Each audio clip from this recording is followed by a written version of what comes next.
para todos, por supuesto, un abrazo de bienvenida a este tema y qué gusto, Padre, como decías ahorita, poder profundizar en esta cuaresma, la cuaresma que aunque cada año reflexionamos, pues nos trae tantos elementos nuevos y con una connotación especial, ya lo decías, que es el año jubilar, el año de jubileo, ese año especial de gracia, donde la iglesia abre las puertas, pero también para enseñarnos y para darnos esa pedagogía maravillosa que creemos en un Dios que siempre tiene las puertas abiertas de su corazón para acogernos, para recibirnos, para rescatarnos, para buscarnos. Jorge, pues primero una alegría poder trabajar este tema con la gente.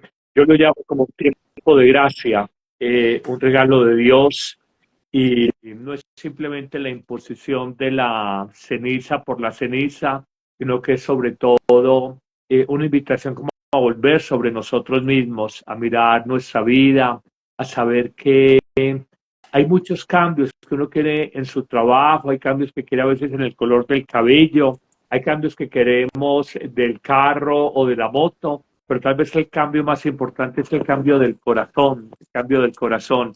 Entonces me parece que es muy, muy valioso este tiempo de Cuaresma porque de mano de la palabra de Dios, de mano de la oración personal, de mano de la vida sacramental, especialmente la Eucaristía, de mano de una experiencia más fraterna, más de unidad, más de acompañamiento humano en la familia, podemos vivir un tiempo muy, muy bonito que es este tiempo de la Cuaresma, que siempre es en función de la Pascua del Señor.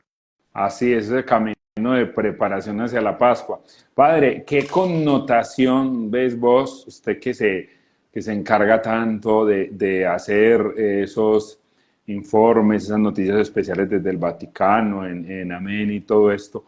¿Cómo ves esta cuaresma con todo lo que implica el Papa Francisco, que ha sido tan especial, el Papa de la Misericordia, el Papa de la Alegría, pero también en sus circunstancias de salud? ¿Qué nos dice a la Iglesia esa experiencia de un Papa muy delicado de salud y un Yo Papa que creo que nos ha manifestado tanto amor? encontramos en el audio que nos presentó hace Vatican News, la oficina oficial de prensa del Vaticano, este audio del Papa hace 3, 4 días, uno descubre como el profundo sufrimiento que hay en un hombre de 88 años con todo su tema de neumonía, de crisis pulmonar.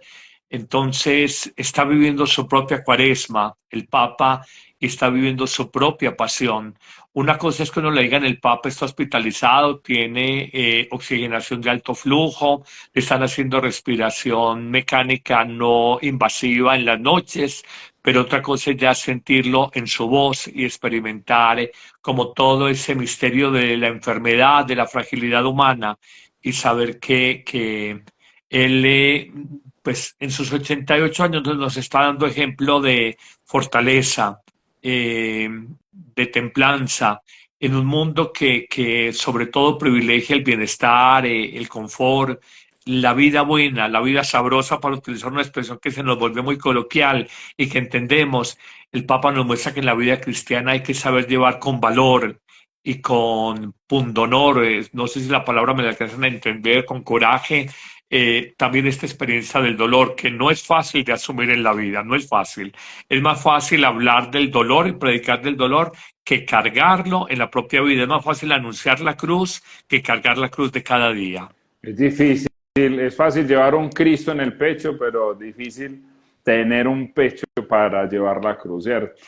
Es más fácil predicar un Cristo crucificado que estar crucificado con Cristo. Sí, sí, padre, así es. Así es, usted también conoce bastante esa experiencia. Pues que has vivido, Así ¿cierto? es, Experimentarte tal cual. crucificado y atacado por todas estas circunstancias que has pasado.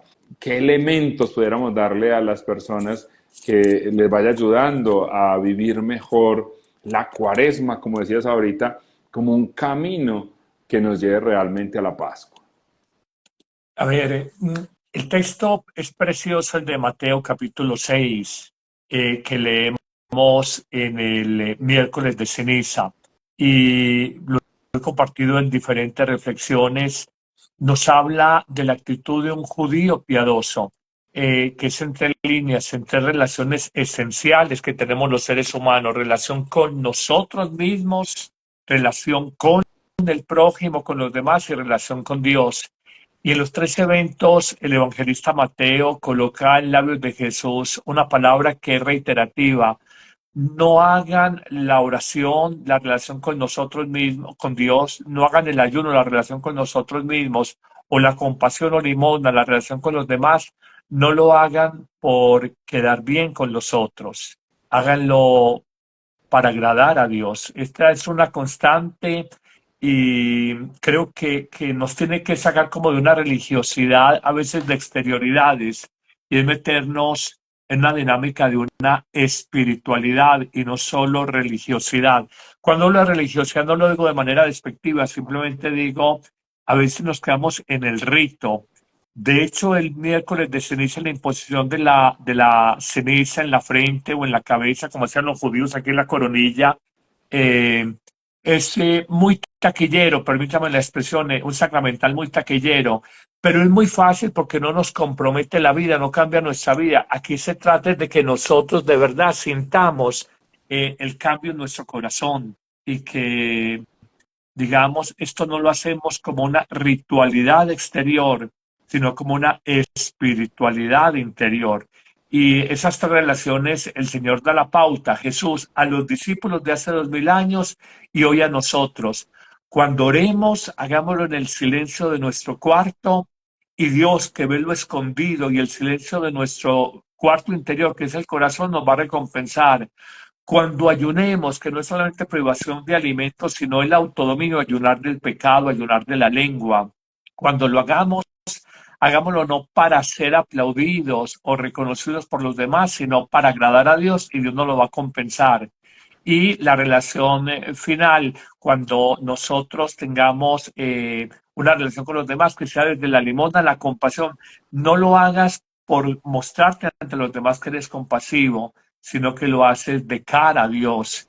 Y esto es definitivo en una espiritualidad que se pueda llamar verdaderamente cristiana. Este año, padre, en esa lectura de esos textos que estás mencionando que se leen el miércoles de ceniza, me impactó mucho la reflexión que hizo el sacerdote en la parroquia. Nunca lo había pensado así. Una invitación que hace Jesús cuando vayamos a ayunar es perfumarnos la cabeza para que no se sepa, ¿cierto? Entonces, en la homilía el padre hacía ese énfasis especial que es también un momento para perfumarse, o sea, no solamente como para lamentarse, sino como para tener esa buena actitud, entendiendo los beneficios del ayuno, entendiendo la bendición, no solamente el dolor o el sacrificio que también está intrínseco, pero sobre todo el gusto, la alegría de hacerlo y el bien que te puede traer en tu interior el estarlo realizando. Y no simplemente que, ya decías ahorita, los judíos echaban ceniza o se dejaban la cara sucia para que se notara que estaban ayunando. El Señor dice al contrario, que no se note, y al contrario más todavía, perfúmate, o sea, que nadie se dé cuenta, o que al menos ese no sea el afán, ¿cierto? Esa no sea la prioridad, para que Él es reiterativo, el evangelista, en los tres casos, diciéndonos, para que tu Padre lo vea en lo secreto y en lo secreto Él te recompensará. Porque si buscas el reconocimiento, pues ya lo tienes, ya lo vas a tener. Alguien va a decir, qué bueno que estás ayunando. Y si no, entonces, ¿qué recompensa vas a tener? Pero ahí en lo secreto, en esa experiencia interior, entonces vas a experimentar que Dios te bendice, que obtienes el gran beneficio de estas prácticas de piedad, Padre. En el ayuno hay algo muy bonito, Jorge, y todas las personas que están a esta hora conectadas en vivo con nosotros en Instagram, y los saludamos a todos con mucho cariño. El ayuno es parte fundamental de la ascética religiosa, la ascesis religiosa, no solamente del cristianismo, no solamente del islamismo, no solamente del judaísmo, que son las religiones monoteístas o abrahámicas, sino también de las religiones místicas del mundo oriental, el budismo. Esto nos muestra que es una experiencia universal el ayunar mezclado o mejor combinado con oración. Es dinamita espiritual. Los discípulos en un pasaje evangélico le preguntan a Jesús por qué no pudimos exorcizar, liberar a este hombre poseso por el mal, y le dice, es que esta clase de males solo salen con ayuno combinado con oración. La experiencia como sacerdote me ha mostrado algo muy bonito. Cuando una persona está orando fuertemente, por ejemplo, por su pareja, por su cónyuge, yo le digo, combina esa oración con ayuno por la conversión de tu pareja, para que dejes a otra persona, para que cambie su temperamento, para que tenga una mirada menos crítica frente a ti, que no todos sean reproches, reclamos, hablando típicamente de relaciones de pareja, y les descubre uno una verdad. Cuando una persona verdaderamente ora en tiempos de ayuno, hay algo especial. Esto es tan cierto que el monaquismo en Occidente, hablamos de la comunidad de los benedictinos que tienen más de 1000 años, ellos y cualquier experiencia de los monjes nunca oran después de comida, sino siempre antes de comida, porque cuando el estómago se siente vacío, cuando el cuerpo se experimenta débil, entonces el espíritu se fortalece.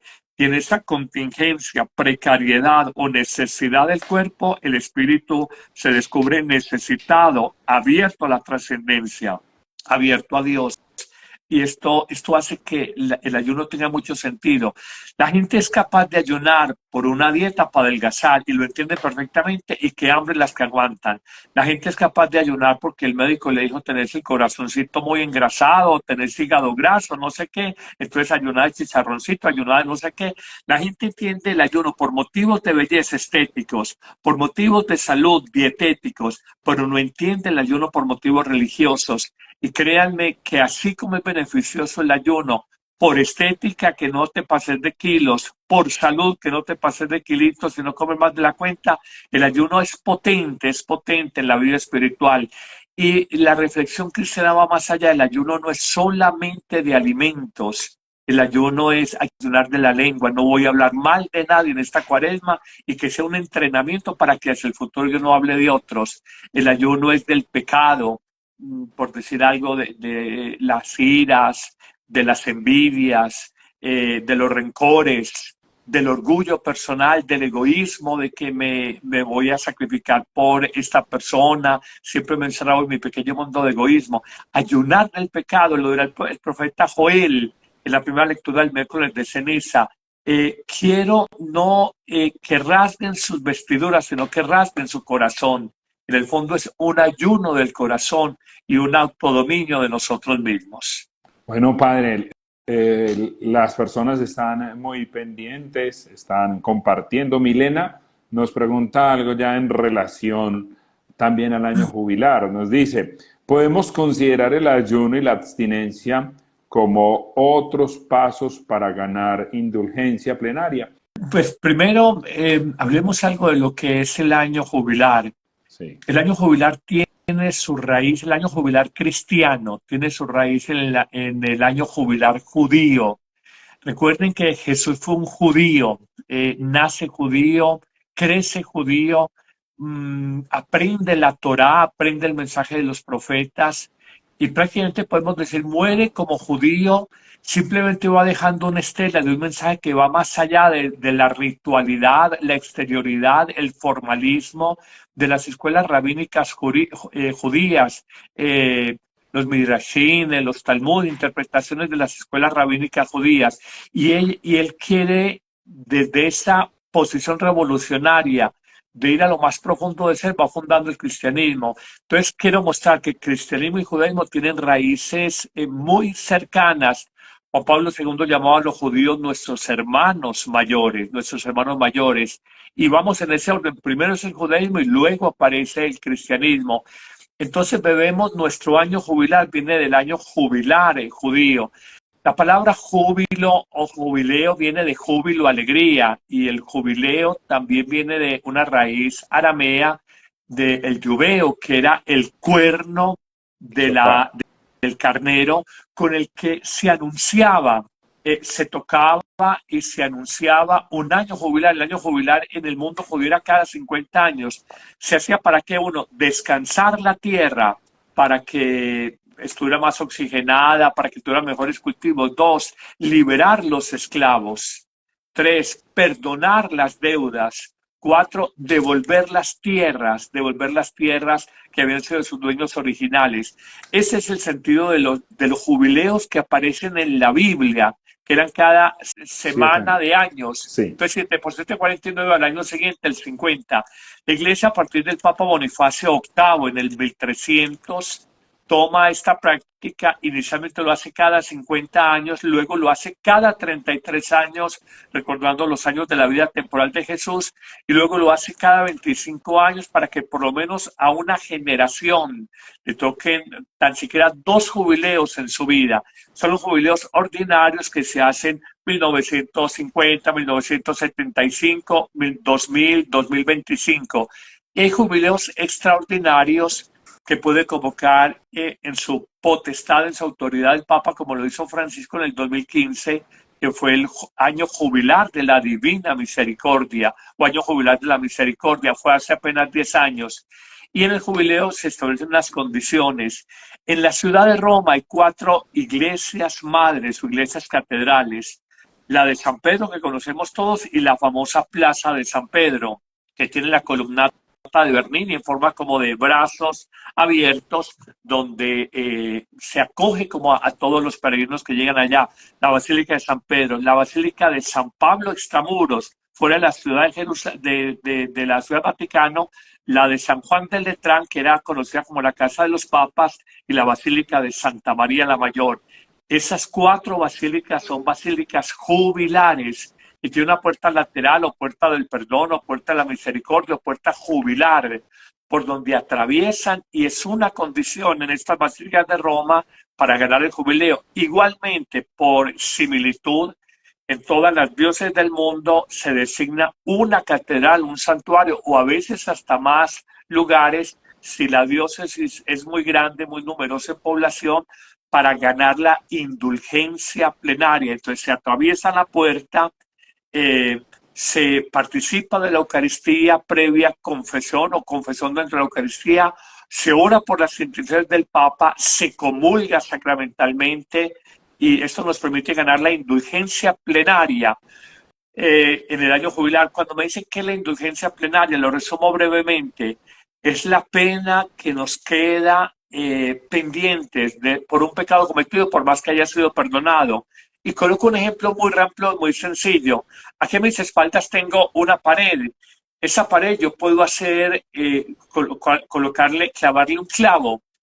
Yo puedo sacar el clavo, es sacar el pecado, quedó perdonado, salió el clavo, pero quedó el huequito en la pared, quedó el orificio en la pared, quedó el dañito en la pared. Entonces simplemente la indulgencia busca subsanar ese huequito que dejó el clavito en la pared. Es un ejemplo un poco ramplón, sencillo, pero nos ayuda a entender, porque la gente muchas veces se pregunta, padre, pero si yo fui perdonado y absuelto, ¿por qué tengo que ganar indulgencia? Dice, porque quedó una huella, digamos, del pecado, y eso lo vamos a purgar en esta etapa final de la vida, después de la muerte, que lo llamamos el purgatorio, que sabemos que no es un lugar, sino que es un estado del alma de purificación, de purgación, y que la Iglesia ha definido como la última misericordia de Dios.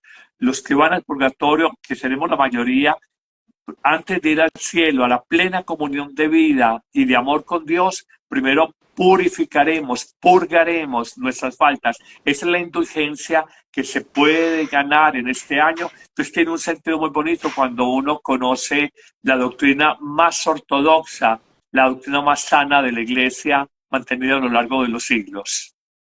Muy bien, gracias, Padre, por la respuesta. Padre, una persona nos pregunta, en esta cuaresma, que es tiempo especial para confesarnos, ¿cómo podría ser una buena confesión? Si tú miras de una manera muy fácil en Internet, hay muchas guías escritas para hacer una buena confesión, pero diría de manera práctica como 3 puntos. El primero, confiésate no por cumplimiento, cumplo y miento. Confiésate porque hay compunción, hay dolor, hay arrepentimiento de mis faltas. Quiero renovar mi vida. Un corazón quebrantado y humillado, tú, Dios mío, no lo desprecias. Entonces, lo primero, que no sea la confesión porque es que es Cuaresma, que no sea la confesión porque es que estamos en Lunes Santo. Esto es para prepararme como el gran Jueves Santo, que sea no por ritualidad, por cumplimiento, sino que diga, hay dolor. El Papa en algún viaje sería tal vez a Filipinas, pedía en ese viaje apostólico que el Señor nos dé el don de lágrimas. Y yo retomando esa expresión diría que nos dé lágrimas de arrepentimiento, de compunción, porque nos hemos equivocado. Cuando uno no se siente adolorido, uno probablemente va a volver a caer o a reincidir en las mismas actitudes. Tiene que haber compunción. Esto es parte fundamental de la celebración del sacramento de la reconciliación. Lo segundo, los mandamientos de la ley de Dios son eternos y ese decálogo o esos 10 mandatos en 2 tablas de piedra que le entregó el Señor a Moisés en la altura del Sinaí, allá en el desierto, no es porque sí, sino que hay una razón de ser. No matar, no solamente en el acto físico, sino no matar en el corazón, porque a veces matamos psicológicamente a una persona y decimos, para mí ya no existe, la bloqueamos en la red, no quiero saber nada de ti. Y Jesús nos dirá que no solamente mata aquel que mata físicamente, sino aquel que está peleado con su hermano, o no solo adultera, el que comete el acto material y concreto del adulterio, sino aquel que desea en su corazón a una mujer. Esto nos muestra la radicalidad del Evangelio y nos muestra revisar estos 10 mandamientos de cara. Yo soy limpio de corazón, no mato en mi corazón, no robo en mi corazón, honro a mis padres, le doy a Dios el primer lugar en mi vida. Por ejemplo, casi nadie, y voy para 32 años de sacerdocio, casi nadie entiende ni se confiesa a decir, padre, yo no le doy el primer lugar a Dios en mi vida. Uno le da el primer lugar en la vida al trabajo, al dinero, a los hijos, al marido, a la familia, a su éxito personal, al gimnasio, a su cuerpo, a la salud. Pero darle el primerísimo lugar a Dios en el corazón a veces no es tan fácil. Entonces, lo primero, arrepentimiento sincero de corazón. Lo segundo, revisarnos a la luz de los 10 mandamientos y, atención, revisar nuestra vida a la luz de las bienaventuranzas. Me parece que es un texto donde Jesús se presenta, primero fue el monte Sinaí del Antiguo Testamento, y las bienaventuranzas Jesús se presenta como el nuevo Moisés, allá en la montaña, y les da estas normas, o mejor, este espíritu de vida, más que normas. Bienaventurado, bendecido, dichoso, feliz, el limpio de corazón, el pobre de espíritu, el misericordioso, el pacífico, el hambriento de justicia, el perseguido por el Evangelio. Entonces, revisar nuestra vida: soy limpio de corazón, soy misericordioso, soy humilde. Revisar nuestra vida a la luz de esta realidad. Entonces, primer punto, arrepentirnos, que nos duela habernos arrepentido. Segundo, revisarnos a la luz de los mandamientos y las bienaventuranzas. Y el tercer punto, que me parece muy importante, que lo aprendimos de niños. Decimos examen de conciencia, contrición de corazón, confesión de boca, propósito de enmienda, que aprendamos nosotros de verdad a decir, no voy a repetir lo mismo. Lo digo por esta experiencia como sacerdote. Muchas personas vienen y me dicen, después de 20 años de conocerlas, padre, vengo a confesarme. ¿Y de qué? Padre, vos ya sabes lo mismo, lo mismo. Vos ya sabes lo mismo. Llevamos 20 años confesándonos de rabietas con el esposo, de rencores con no sé quién, o de lujuria a él, y de buscar lo que no se le ha perdido. Entonces, que haya un verdadero propósito de enmienda, un propósito, yo quiero cambiar. Y atención a esto, uno no cambia por esfuerzo propio, uno cambia por la gracia de Dios, por el amor de Dios, porque deja entrar a Dios en Jesucristo en la vida personal. Padre Dios mío, qué reto para confesarse. Tenemos muchas cosas por revisarnos, por entender, por mirar. los 10 mandamientos, las bienaventuranzas. Imagínate uno empezar a pensar, realmente soy limpio de corazón, realmente soy misericordioso, realmente busco esa pobreza, ¿cierto? Que a veces es tan difícil y que al contrario vamos es como luchando contra la pobreza o contra la humildad. Antes cada día queremos ser como más altivos. Hay mucho por trabajar en nuestro interior, Padre. Sí, sí. Aquí preguntar que si nos debemos considerar las bienaventuranzas. No, las bienaventuranzas son una guía. Sí. Eh, no olviden que el día de todos los santos, el 1 de noviembre, en que la iglesia celebra todos los santos del año, en un solo día, el 1 de noviembre, el evangelio que se lee es el evangelio de las bienaventuranzas. Las bienaventuranzas es un camino seguro de santidad. No se trata de que las cumplas todas, pero es una iluminación, una guía, una meta, una inspiración que vemos allá. Qué bueno yo ganarme el cielo por el camino de la misericordia, qué bueno ganarme el cielo por el camino de la paz, qué bueno ganarme el cielo por el camino de la humildad o la pobreza de corazón, qué bueno ganarme el cielo por el camino de la mansedumbre. Entonces es mirar por dónde nos tenemos que trabajar. Yo les propongo una meta alta porque es que a veces siento que hay mucho formalismo y ritualidad a la hora de confesarnos. Y se trata de tener en el centro los 10 mandamientos y las bienaventuranzas. Y en las esquinas les digo, primero, verdadera contrición de corazón y en el otro lado, verdadero propósito de cambiar la vida, verdadero propósito de enmendar la vida. Inclusive, Padre, también esa claridad de que Dios realmente nos perdona, ¿cierto? Que también mucha gente se queda confesando el mismo pecado o como dando vueltas en un mismo error y no se permite entender que Dios nos ama y que realmente cuando nos confesamos ya nos ha perdonado. En el documento, Padre, quisiera que habláramos un poquito de esto, en la bula que los papas envían, ese documento previo al año jubilar.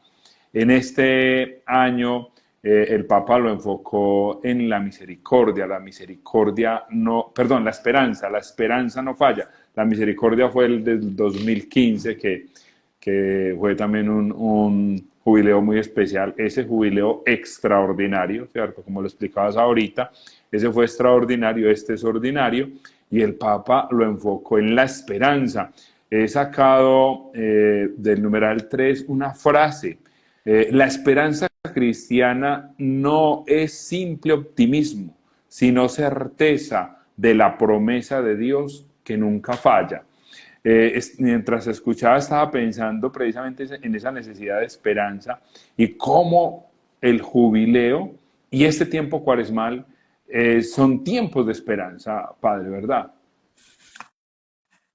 Mm, Recuerden que el mensaje del Papa para esta cuaresma, caminemos juntos en la esperanza.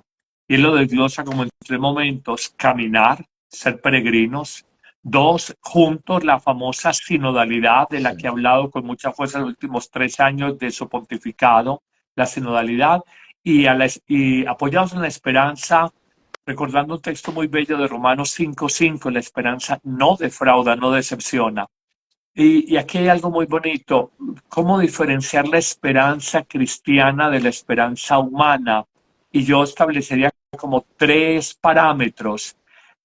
Las esperanzas humanas pueden defraudar porque son esperanzas en hombres y los hombres no somos todopoderosos, no somos medianamente poderosos siquiera, seremos mínimamente poderosos. Entonces, lo primero es, la esperanza humana puede fallar, la esperanza en Dios no falla, no falla, no falla. Tú tienes esperanza en un médico para el tratamiento del cáncer, y al final el médico te puede decir, mire, yo sé que llevo 30 años como oncólogo tratando el cáncer, pero el suyo está muy agresivo. Doctor, sálveme. Señores, señora, no está en mis manos. Es una esperanza humana que falla. Un abogado te puede decir, mire, el caso suyo, yo hubiera querido darle la razón y para mí usted tenía la verdad, pero el juez no falló a favor de nosotros. El juez nos condenó.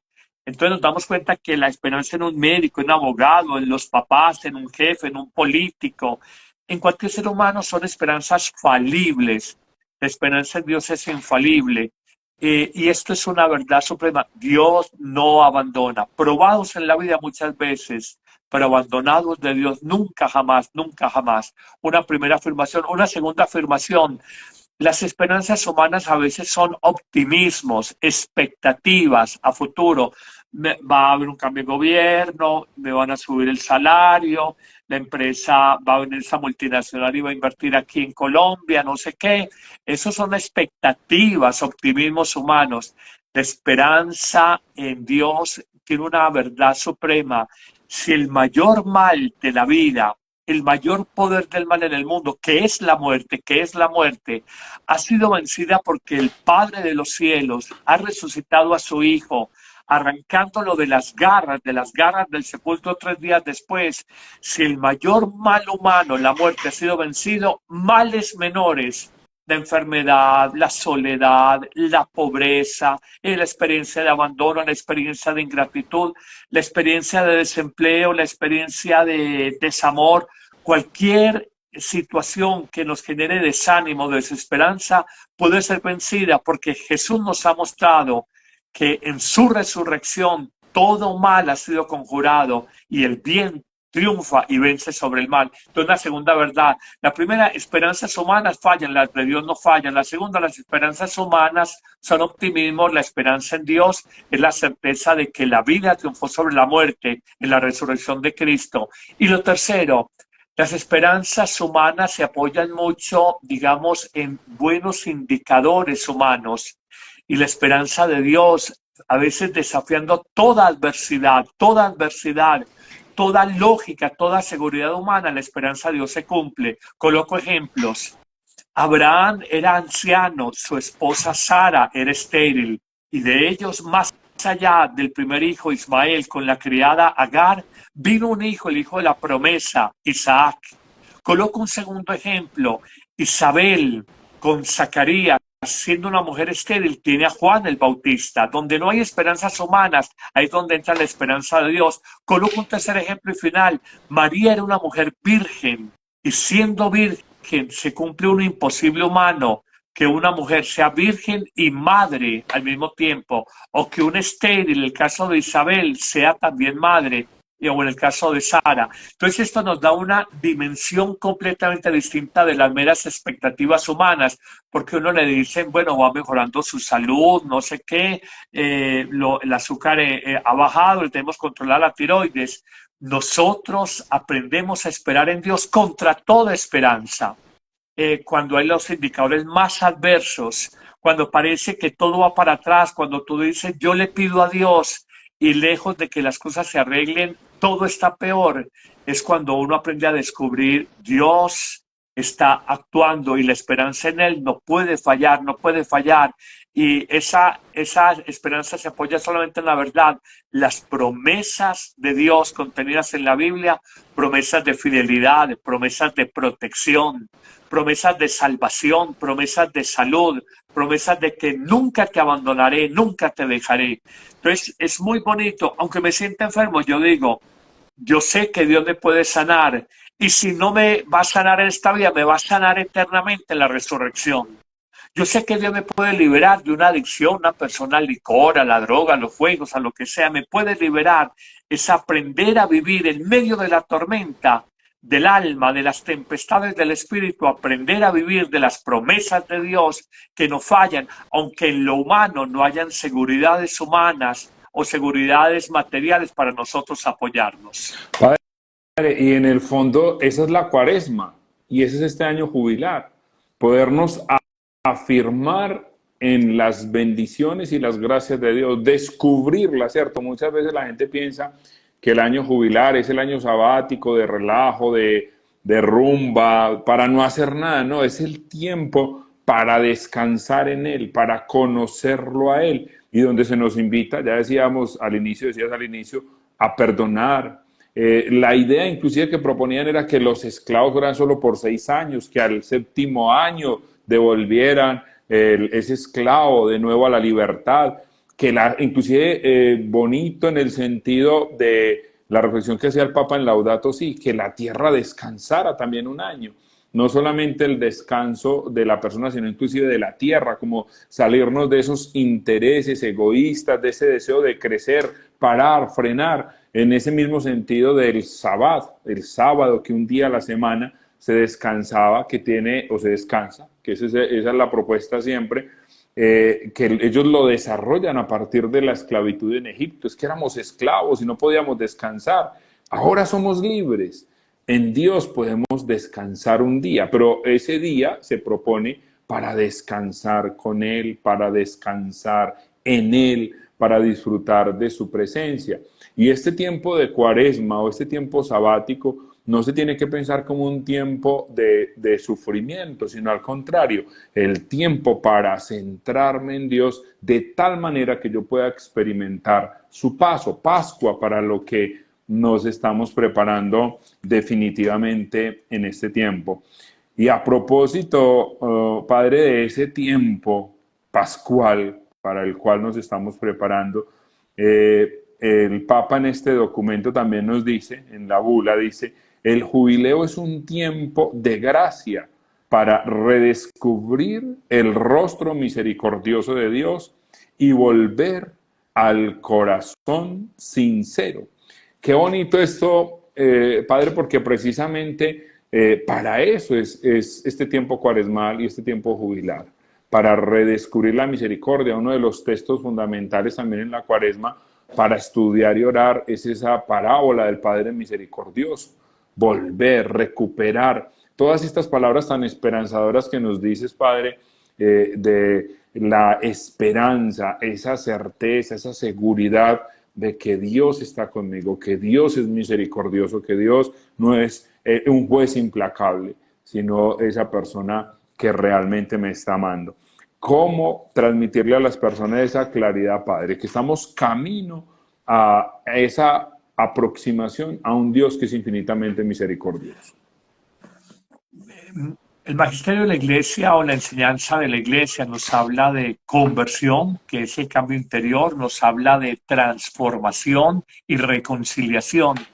En palabras muy coloquiales, el ser humano experimenta un malestar en su vida, una inconformidad, una silenciosa, sorda, pero continua insatisfacción sobre lo que ha hecho en su vida. Cuando uno está permanentemente hablando con las personas, uno siente en ellas insatisfacción con su vida y busca, quiero irme a vivir a otro país, quiero cambiar de empresa, de trabajo, me aburrí en este apartamento, voy a cambiar el look, la pinta y no sé qué. Entonces todo el mundo piensa pues como ese tipo de cosas, que es de pronto lo más importante.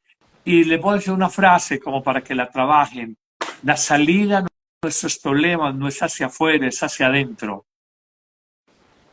Frente a nuestros problemas, la salida no es hacia afuera, es hacia adentro. Yo creo que el mundo de hoy, un mundo que está, una humanidad, una sociedad, un ser humano que está volcado totalmente a la exterioridad, el trabajo, las redes sociales, el TikTok, no sé qué, que bien utilizadas son maravillosas, pero a veces perdemos mucho tiempo, los compromisos personales, el estrés, la angustia del tráfico vehicular en las grandes ciudades. Cuando uno está tan volcado hacia afuera, las deudas, los compromisos bancarios, el pago del crédito hipotecario del apartamento, ya llegó el colegio de la niña y me voy a atrasar en la mensualidad, no sé qué. Cuando hay toda esta realidad, el ser humano olvida que hay un mundo interior, un mundo profundo. Y yo establezco este símil, esta comparación, este ejemplo. La vida ordinaria, la vida natural es como una barca sobre el océano, sobre la superficie del océano. Entonces vivimos hacia afuera y en el océano normalmente hay olas, entonces uno está permanentemente sacudido por las olas, por tormentas temporales, relámpagos en el firmamento. Y la vida interior es como que uno se colocara un equipo de buceo y se lanzara de la barquita de la vida y se lanzara a lo profundo del mar. Verías, entendiendo el mar como el espíritu humano, como el alma humana, el alma personal, bucearías en ese mundo maravilloso de especies marinas, plantas bellísimas que nunca has conocido, porque nos mantenemos siempre de la superficie del mar hacia arriba, en medio de tormentas, en medio de sacudidas, en medio de olas tormentosas o tumultuosas, y no somos capaces de bucear, navegar hacia abajo, donde hay paz, donde hay un mundo de flora y fauna marina maravillosa que no conocemos, la vida espiritual. Este ejemplo, este parangón, este símil, esta comparación, esta analogía me sirve a mí para decirles algo. En el futuro, la humanidad tendrá que trabajar más la mística, en la experiencia profunda y transformante del amor de Dios en la vida. Acercarnos al misterio divino y dejarnos invadir por el misterio y reconocer que Dios es una experiencia de continua novedad, de continua creación. Constantemente nos está recreando, haciéndonos nueva creación, nuevas criaturas, recreándonos, creándonos nuevamente. Esto daría para un programa completo porque es un tema bellísimo y hoy lo están trabajando sacerdotes y laicos líderes en distintas partes del mundo, porque la gente está cansada de la superficie del mar, de la frivolidad, de el cotorreo, del ruido, y necesita encontrar el equilibrio, armonía, reconciliarse con sí mismo y con su propio espíritu, con su propia alma espiritual, donde es morado por Dios. Qué alegría, Padre, este compartir y cómo nos ayudas a comprender este tiempo, ¿cierto? Necesitamos definitivamente esa profundidad que estás diciendo. La vida se nos va yendo en superficialidad y a veces nuestro propio cerebro nos engaña y nos lleva como a buscar lo sencillo, lo fácil, y entrar a pensar, a analizar, a rumiar, como decimos, un texto bíblico, a prestarle atención a algo realmente profundo nos puede costar un poco. Hoy estas redes sociales nos invitan a lo rápido, a lo ágil, a lo que ni siquiera hay tiempo de meditarlo ya es casi que a un segundo el cambio de imagen, muchos sonidos, y esa es la forma como te puedes hacer viral. O sea, nada de profundidad prácticamente, ¿cierto? Y todo lo contrario nos invita el Señor, esa gracia de detenernos, de pausar la vida un poco, como es este tiempo cuaresmal, para parar, detenerse, mirar cómo estoy viviendo, cómo estoy actuando, cómo está mi familia, cómo está la relación con los míos, cómo está mi propio corazón, cómo estoy decidiendo. Y como empezabas diciéndonos desde las prácticas de piedad, cómo está mi relación con Dios, mi relación conmigo mismo y mi relación con el otro. Con los demás. Sí, mi relación con los demás.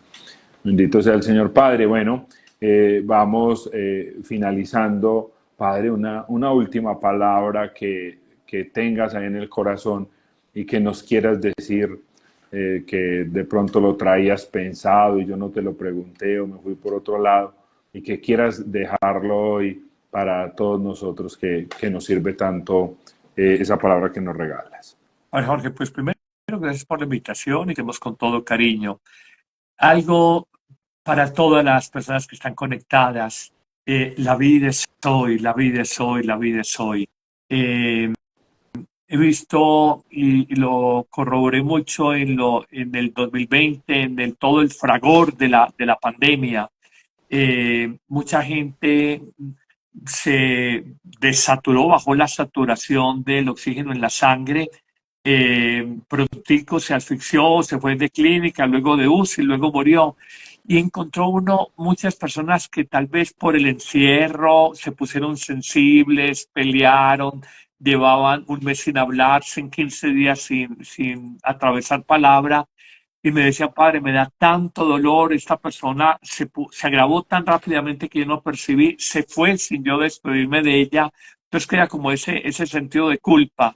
Otras personas le dicen a uno, padre, yo me he visto al borde de la muerte y reflexiono, ¿qué he hecho con mi vida? Y creo que a una semana de haber empezado la cuaresma, todavía tenemos trayecto por recorrer la cuaresma, los invito a algo, a reconocer que la vida es hoy, que el tiempo de conversión es hoy, no mañana. Hay un precioso himno en la liturgia de las horas, compuesto por algún santo, no sé quién lo habrá hecho, cuando habla de la conversión y siempre cerrándole la puerta al Señor y diciéndole, yo mañana me convertiré, yo mañana cambiaré, para lo mismo repetir mañana cuando el Señor nos llama y toca la puerta de nuestro corazón para que renovemos la vida. Decirle, sí, yo voy a cambiar mañana, para lo mismo responder mañana. Eh, Agustín de Hipona, el gran santo del primer milenio cristiano, decía que lo más grave de matar a una persona no es solo quitarle la vida, sino que ya un muerto ya no tiene oportunidad, posibilidad de convertirse. Entonces, mientras estemos vivos, yo puedo convertirme a Jesús. Yo puedo, como dice Pablo a los filipenses, tener los mismos sentimientos de Cristo Jesús. Eh, Corremos tanto en la vida y cuando miramos por trabajar y trabajar, no disfrutaste de tus hijos, no disfrutaste de tu matrimonio, no disfrutaste de las cosas simples de la vida, te pasaste, dejaste de dialogar con los tuyos por chismosear, no sé, en TikTok, no sé, por ocuparnos en mil cosas. Y es un llamado a decir, hay que hacer un alto en el camino, hay que reflexionar en la vida. Esa frase que me sale muy del corazón, mucha gente vive en las cosas de Dios, pero no vive en Dios. Empezando por muchos de nosotros los sacerdotes, construcción del templo, arreglo del altar, los telones que se van a comprar para Semana Santa, las lámparas que no sé qué. Y estamos en las cosas de Dios, pero no estamos en Dios. Y muchos cristianos están en cosas de Dios aparentemente, pero no están en Dios, no están en Dios. Y creo que es un llamado. Cuando uno está en Dios, vive de otra manera. Hay una vida que es la vida natural. Comer, beber, dormir, caminar, trabajar, ver televisión, oír música, leer un libro. Esa es la vida natural. Pero hay una vida más profunda, que es la vida de Dios, la vida sobrenatural. Cuando tú oras, cuando tú tienes la paz de Cristo en tu corazón, cuando tienes la alegría de Cristo en tu corazón, cuando tienes la esperanza de Cristo en tu corazón, cuando tienes la fortaleza de Cristo en tu corazón, cuando tienes la libertad de Cristo en tu corazón. Tú ya no eres simplemente una persona religiosa, sino que has trascendido, eres una persona espiritual, donde el rito sirve si me hace un ser humano más libre, más alegre, más en paz, más fuerte frente a la adversidad, más resiliente, más lleno de esperanza, más lleno de esperanza. Y eso solo lo da la vida del Señor. Cuando oramos, cuando nos alimentamos con el pan de cada día, la Eucaristía, que no solo de pan vive el hombre, sino de toda palabra que sale en la boca del Señor. Cuando vivimos fraternamente, dándole una dimensión trascendente a lo que hacemos. No quiero hacer una homilía en esta parte final del programa, pero sí Está muy bien, digo, padre. hagamos un alto en el camino y el cambio de vida es hoy y no es en las cosas de afuera. Empieza dentro de nosotros mismos. Muchos hablan de cambiar el mundo, pocos hablan de cambiar ellos mismos y olvidamos que el mundo empieza a cambiar solo cuando nosotros cambiemos. Bueno, los quiero invitar para que nos sigan en Instagram, me sigan en Instagram y en las diferentes redes sociales donde también como familia estamos haciendo este servicio de evangelización, que ha sido una gracia, que ha sido una bendición, para que conozcan también este proceso que con mi esposa y con mis hijas, de una manera especial con mi hija mayor que es psicóloga, estamos desarrollando diferentes procesos. Una de las personas que entró a este live decía un sacerdote con olor a oveja, así decía la persona. Y el Papa Francisco nos invitó a eso, a salir de nuestras comodidades y a llevar la palabra, no quedarnos encerrados en nuestros temores o en nuestras dudas. Él va a decir muy bellamente, prefiero una iglesia accidentada a una iglesia encerrada. Padre, muchas gracias. Dios te Con bendiga todo mucho. cariño, Jorge, y quisiera darle la bendición Claro que a sí, todos. Padre. Estamos con una semana de haber empezado la cuaresma en el contexto del año jubilar 2025 y estamos en la novena San José.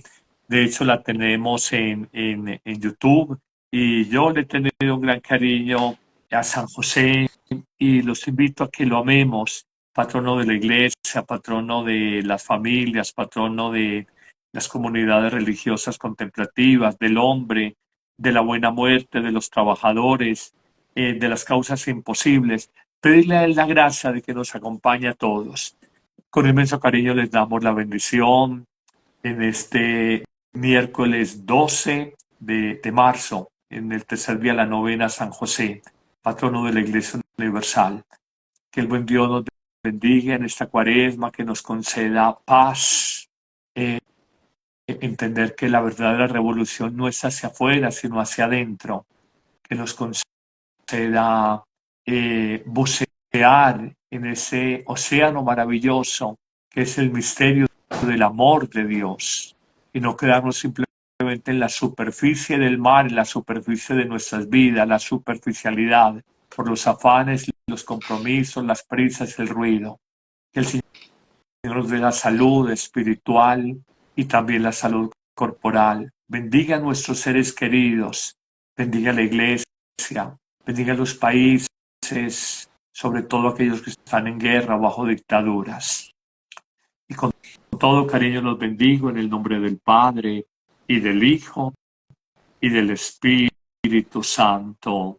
Amén. Amén. Gracias por participar y los invitamos pues para que sigan disfrutando de todos estos regalos que el Señor nos da a través de estas redes, de una manera especial este detalle de la evangelización.